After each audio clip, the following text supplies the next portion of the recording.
This is a charging test of the BlackboxMyCar PowerCell 8 dash cam battery pack.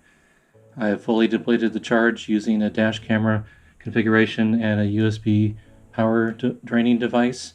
So the unit is completely drained. It doesn't even have enough power to boot up and get up and going here as far as a Bluetooth connection to the app. So I'm going to start the power to start the charging cycle.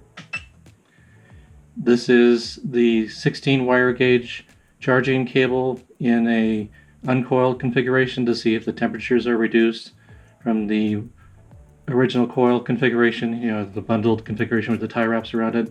So I have it on this board in front of me here. I have the Viofo A139 Pro 3-channel as the dash camera power load on the battery pack, and now I should be able to get into the app.